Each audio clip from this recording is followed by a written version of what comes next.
Hey everyone, it's Failed Shot back at it with another video, and today I'm going to be answering a couple of the questions I get all the time, and that is, what dungeon should I be farming, what gear sets are good, what gear sets should I be looking out for, and specifically building teams to farm their dungeon. Well, I'm going to try to answer most of those questions and give you my opinion on all those things, so we're going to be ranking all the gear sets in the game, and then along with that, based on their rankings, we are going to determine which dungeon here is the optimal one to farm, depending on PvE or PvP, or both in some cases. So let's go ahead and jump into the sheet. And if you are enjoying these videos, be sure to leave a like, subscribe to the channel, and I will go ahead and jump into that tier list.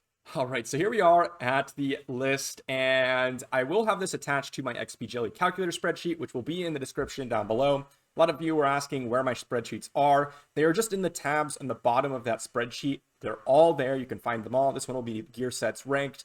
That's what this name will be, so you can just check it out there.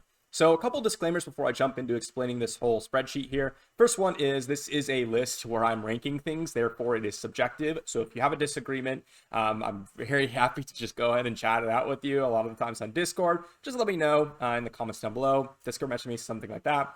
The second thing is this is generally based. You know, there could be someone like, for example, we're going to get into it much later, but guard set is rated pretty low. And people will say, well, guard set's great on Nathalia. Well, how many characters is it actually good for? It's a general list. If there's one character good for it, that may be an excellent set number one, but it's only used for one character. So it's generally not good or subpar. So just keep that in mind. It's very, very general here. And so first things first, we're going to go ahead and just diagnose some of the dungeons. Right here is all 5 of the dungeons and which sets are inside of those dungeons. You have the brief description of all of the sets right here. And then we jump into all this actual content over here on the left or the right side / middle of the screen. So first off, we have the PvE list up here right in the middle. I'll try to zoom in here a little bit so you can kind of, so I'll highlight that this is the PvE list right here. And we have all the gear sets ranked there according to PvE. Now I'll just point out a couple of the sets here. I have Avarice rated as number 1 because damage is extremely important in this game. And Avarice set is one of the main ways you get through Void Tower, and it will drastically increase your chances of beating it. And that's one of the most important game modes at the moment. It is super important to get those legendary potions, all the foodies, all the materials you're getting from Void Tower. One of the most difficult PvE content in the game. In my opinion, it's the most difficult, and therefore the sets that allow you to progress in Tower are very important, because the other dungeons are not nearly as hard as Void Tower, except for perhaps Gemini Dragon. And then we have Raider set at number 2. As you notice, both of these sets are an Ashe dungeon, which is why a lot of people recommend to farm Ashe, including myself, after you go for that Queen team. Raider set's just really good for speed tuning everything and getting that extra speed to go first in all the various dungeons and PvE content. Then we have a couple of the other sets like Revival set for all your support units, a couple of the 2-piece sets that I think just pair extremely well with those tankier sets. As you see, as we get down to the bottom here, Assassin set's really low comparison to the other damage sets. Inconsistencies and RNG factors are much looked down upon when you're trying to farm consistent dungeon runs. Curse set's a little higher, and the reason for that is it'll help you speed up your runs drastically when you start getting those poisoners with curse sets on them. And then we have a couple of the stat sets down here, and then at the bottom we have the Faith and Dragon Scale set. I literally have not found a single use for the Faith set, and the Dragon Scale set, not many PvE characters are going to be critting you. So that's the PvE list. The PvP list here, we have Raider set at number 1. I think that speed is super important. Even just to speed tune your characters, it's super important. A lot of people are running like super quick hack runs on defense, and that's really kind of messes up your whole strategy oftentimes, because you could have just a little bit of HP left over from that 15% extra HP. So running super fast characters can definitely throw off a bunch of strategies.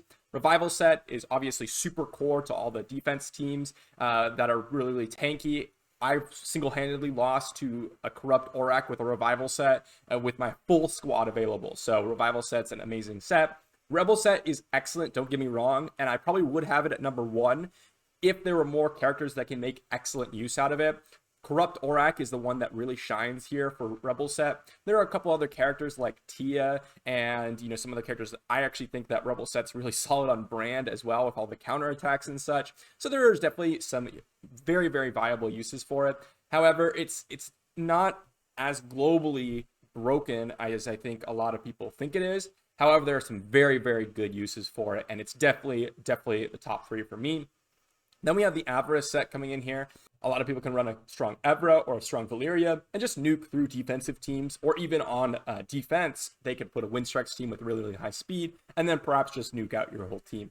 So it's really, really solid. I'm not going to go through all of them, but I'll mention a couple more. Dragon Scale, as you can see here, went from 14 to 6 in regards to PvP. You can actually just get a 30% damage reduction with this set if people are running offensive-based comps with crit. So you do need that, so that's important. And then if we go down to the bottom here, you have like the Assassin and Rage set. If you're on offense, you're most likely going to be running damage dealers, and you don't want that inconsistency factor, especially for Arena, because you will lose. If you need an Assassin's proc, you'll lose 65% of the time, which is terrible. And then Faith set, again, is at the bottom. I literally have not found a single use for that in PvE or PvP. Now, the one select area I think it could be used is any area where someone has unhealable to your team, but even that, it only converts half the healing into a shield, and it only lasts for 1 turn. So unless they're actually hitting you right after you get that shield up, it's going to be completely worthless. So there's all the sets for PvE and PvP. And then we enter the other part of this list, and that is the dungeon scoring. So this is pretty simplistic. All I did is take the ranks that I gave for PvE and PvP, put them into the list, and then average them out to give you the dungeon score, basically the value that you're getting from the sets you're farming from each dungeon. The lower the number is, the better it is in regards to the ranking system. So here we have Ashe is 5.67.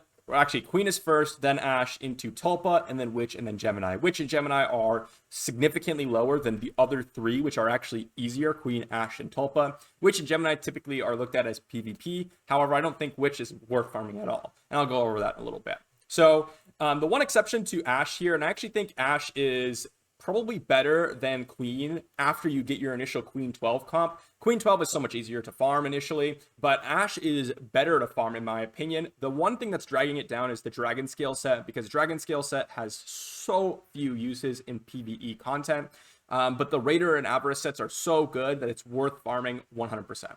So keep that in mind, because I think Ashe is definitely a little bit better than Queen. And I'll just go through a couple of the sets here and some of the dungeon scores. So Terra, Rage, Vanguard, they're just stat sets. They oftentimes will kind of fit in with some other sets, Terra and Vanguard specifically. And Rage set is just a stat set if you need that crit rate cap. Raider and Avarice, I mean, Raider, you really want to speed tune your comps in PvE, especially for some specific comps. And also you want your Gangalos to be faster than your Santuses. You want your Hackers to sometimes go first. You want to go kind of before everyone in Void Tower. All those things matter a ton, which is why Raider is super big, but damage is massive in this game. And in order to clear through Void Tower, the best way is to just build a bunch of characters with Avarice sets. Honestly, Avarice is a big crutch for people because 50% extra damage makes up for so much substats that you might not be able to get if you haven't been farming for a while. So I do recommend that Avarice or you farm Ashe because Void Tower is one of the most important game modes, as I mentioned earlier, and that is one of the best ways to clear through Void Tower, PvE wise. Now, of course, these are general utility rankings, so they're still great in all sorts of dungeon content, speed tuning, all that stuff. And then we have Queen of Tides. The Warrior set's oftentimes just the best in slot as a supplement to your damage. Revival set will give you more consistent runs and easier to gear than Cursed set will. All Cursed does is improve the time at which you farm dungeons.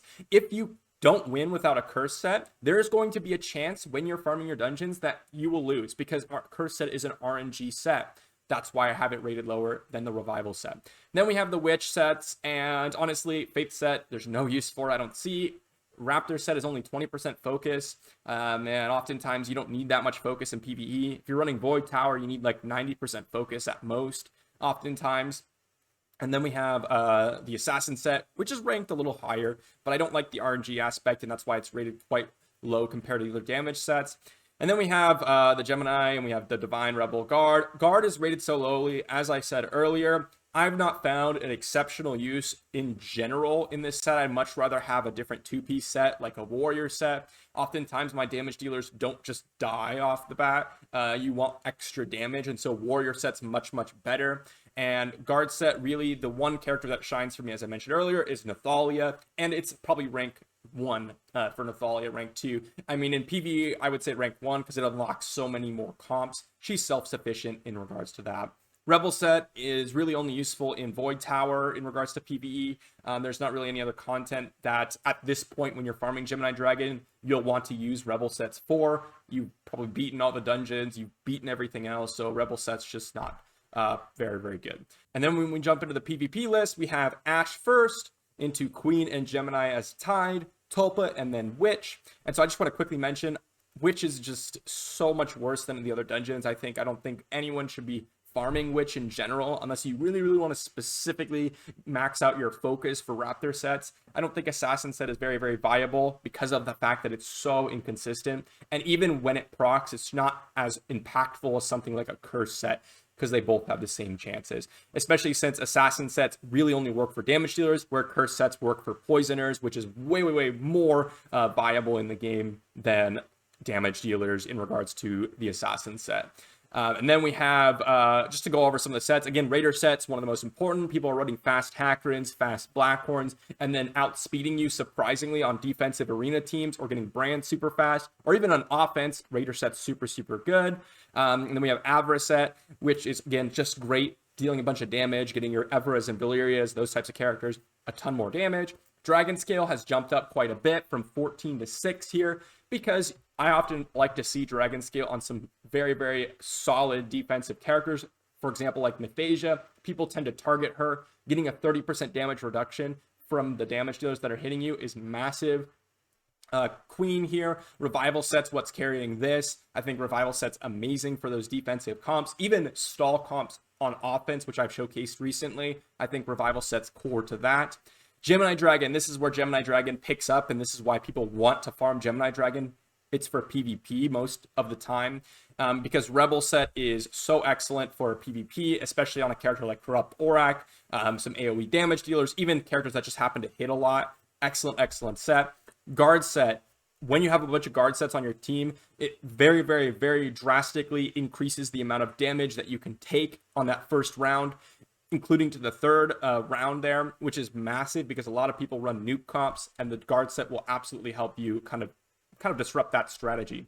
And then a couple of other sets, we have like the stat sets up here, Tulpa, they just go down in rating, but Terra and Vanguard are still good on those defensive comps. And then some Warrior and Curse sets, they're just generally utilized. So overall, that's the PvE and PvP. And then we have the totals on the right here. So we have Roaring Tulpa's total at 8.67, Ashes at 4.67, Queen at 5.17, Witch at 12.33, and Gemini at 9.17. So obviously, Witch and Gemini take a big hit because I think they're less useful than the other three for PvE. And even for PvP, Gemini is not the best. I think Ashe is accurate in that it's the best dungeon to farm for all players at all stages in the game. Queen is excellent to get those Revival and Curse sets, so I agree with that rating as well.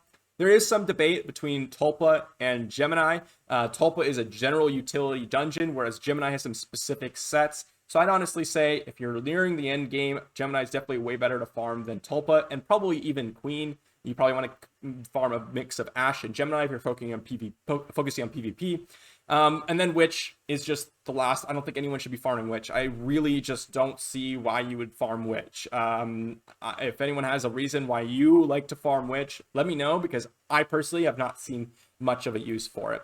So that's pretty much the ratings I have, and what I think you should be farming, what dungeons I think you should be farming, what sets I think are super, super solid and what to look out for. A lot of people ask me, where do I go from Queen 12? Well, what I suggest is go straight for Ashe. Don't even worry about Witch and Gemini.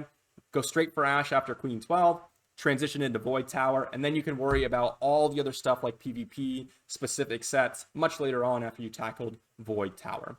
So hopefully this was interesting for you all, and hopefully this will be useful. I know that, again, a lot of people are asking this question. It'll be on that spreadsheet like I mentioned. If you have any disagreements, let me know in the comments down below. And if you want to see more of this gear-related content, let me know in the comments down below. And be sure to like the video, subscribe to the channel, and I will see you in the next one.